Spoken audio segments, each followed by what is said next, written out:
Hello students, today I will be delivering you lecture on personal management and our topic is going to be personal policies, programs and procedure.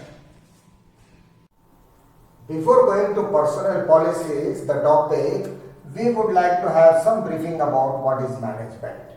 Management itself is divided into four branches: marketing management, financial management, production management and personal management. What is marketing management then? It is conception, pricing, promotion and distribution of ideas, goods and services to create exchange in best manner. This is how marketing management can be defined. That is one part of the management. Then the second is financial management. Financial management again is process of planning, organizing, directing, coordinating and controlling the financial activities to best utilize funds. We need to utilize our funds in the best manner in the second branch. The third is production management. Production management is again planning, organizing, directing, controlling, coordinating production function in the factory in the best manner so that we get very good results in very low cost. We get our production done. And the topic which is related to us is personal management. It is hiring and developing employees to get best results. So these two parts we have to focus: hiring and developing, and our personal policies are related to actually both the part of personal management, because policies will be useful the moment you would start hiring people, and it would carry on in the development field also of the employees.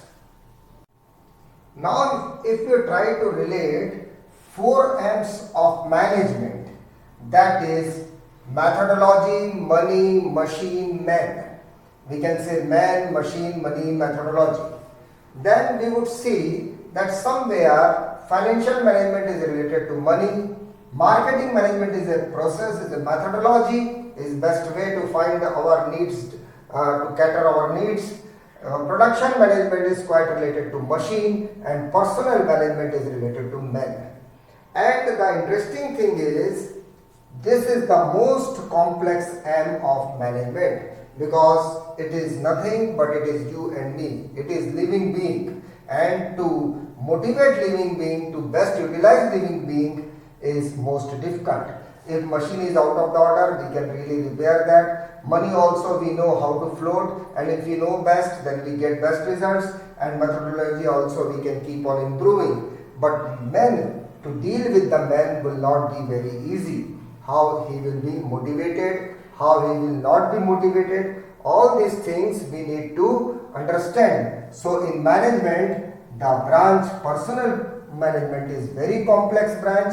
It deals with hiring and developing employee to get best results, and since it deals with men, it becomes more complex, because no two individuals think in the same manner, and every individual has to be dealt in a different manner. But still we can have some generalized theories on the basis of which we can get the best results. So these theories, on the basis of these theories, certain guidelines we will be preparing, that would be called personnel policies, and there we will be first dealing with what is personnel actually, what is policies actually, then we will come to our main topic.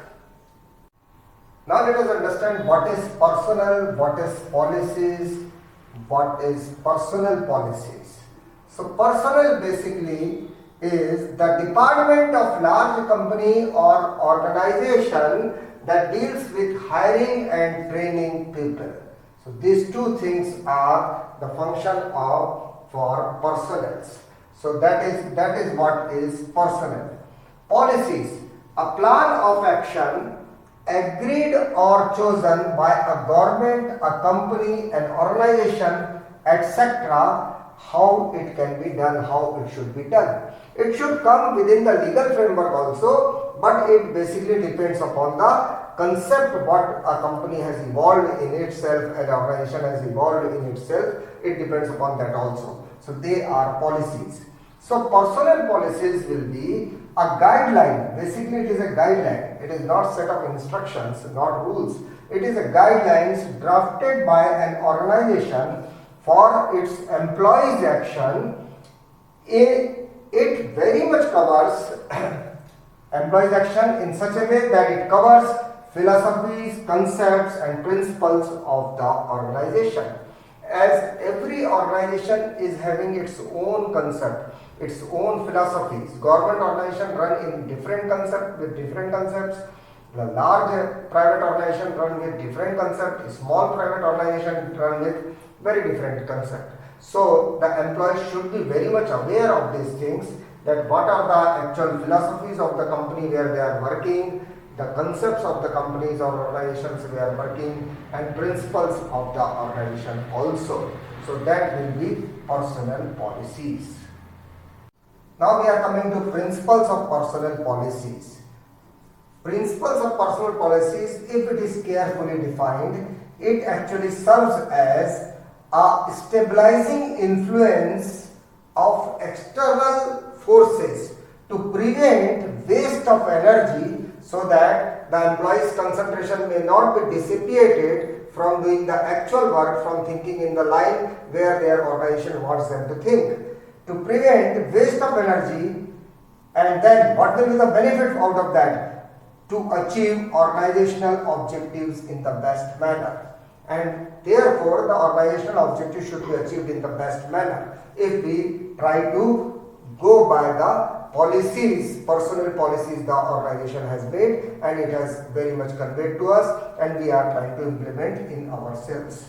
So it is basically guidance, it is basically philosophies and principles which motivate the employee to work in particular manner, abiding by all these policies, all these principles of personnel policies. Now we are coming to objectives of personnel policies. The first objectives we can say is it aims for best or optimum use of human resources. It selects right men for the right job in the right time. That is, it defines job very well, and then it defines responsibilities, and then it puts specific personnel to the specific job for a specific time limit, so that the best results can be achieved. We can always think that a marketing personnel, if he is given financial task, he will not be able to perform that. It is very simple. So right man should be the person who is having requisite qualification, attitude and flair for that particular job is again called a right man for the right job, and timing factor is also very important. Then second is sound training. We have to train, the personnel management has to train and develop to make people, the personnel, competent so that they can cope up with the competition and they can get the best results. So that is the second objective, sound training. The first one is best use of human resources. The third objective is very good impact in the industries. Personnel policies aim at making and then maintaining good relations in the industries through participation, suggestion and collaboration, and in order to get industrial peace. Because if peaceful atmosphere will be there and healthy competition will be there, but mutual cooperation is also will be existing, then only very good impact will be there, and our objective of personnel policy is that also. The fourth is, and the last is, fair wages and securities of employees. So that is also one of the objective of personnel policies, one of the aims of personnel policies, that it targets fair wages and securities of employees through efficient consultative services and creating mutual faith. That means they try to collaborate, they try to talk to various unions and various industries also, and they consult so many things and so many legal documents also in order to just achieving the fair wages and the securities of employees, and it really would result in creating mutual faith. And then when stability is there, as Henry Fayol has described, stability of tenure, when stability of tenure is there, that is the basic principles of management, and that naturally increases the productivity of the organization. Now we are coming to principles of personnel policies. The first principle is principle of right placement. Right placement, as Henry Fayol had described in his 14 principles of management, that is very important. Order is right man at the right job at the right time. So that is one of the policies should be there, that the persons on the basis of their qualification, their interest, their attitudes, they should be given a particular job which suits them, and then the timing should also be very right in order to get best results. Then the second one is principles of development. Policies should be divided in such manner that there is a fair chance for the development, and the development is of two parts, like one is monetary, one is non-monetary. Salaries and incentives, they come within the monetary part, and growth, status, development, promotions, all these come in non-monetary parts. So that is also one of the policies should be the personnel policy should be there in any organization, that the development should be taken place. The third principle is principle of participation. Like, as any organization is a team, therefore it is very imperative, it is very important that employees should also participate. The representative of employees, the council member, the labor union, in some or the other manner, employees should also participate in personnel policies.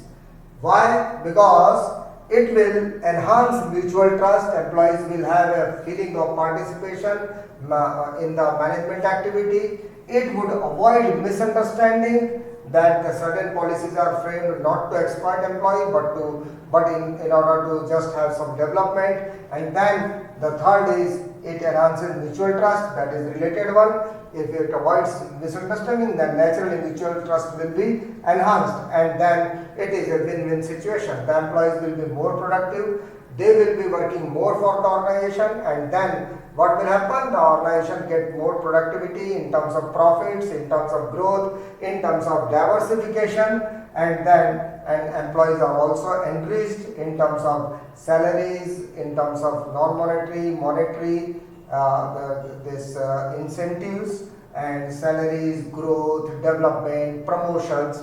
So many aspects will be there, because they will be having a sense that yes, we are involved in drafting the personnel policies. So they will be naturally more and more motivated.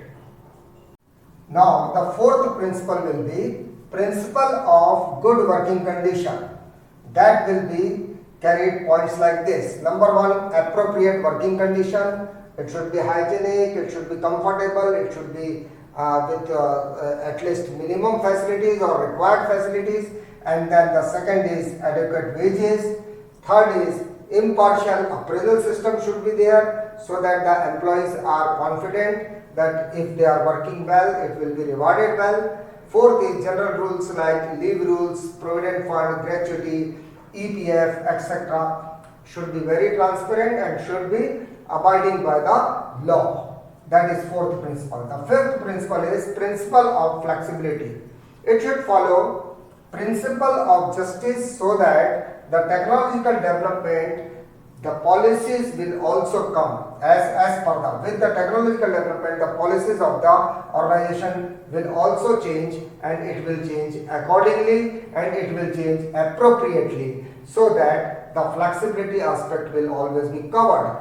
Once it is made, it is drafted, then it is always good for in the long run also. So these are principles of personnel policies. Now we have taken personnel policies, some of the objectives, the meaning and the principles. Now we will be taking personnel programs, personnel procedures and remaining part of the unit in the next video. Thank you.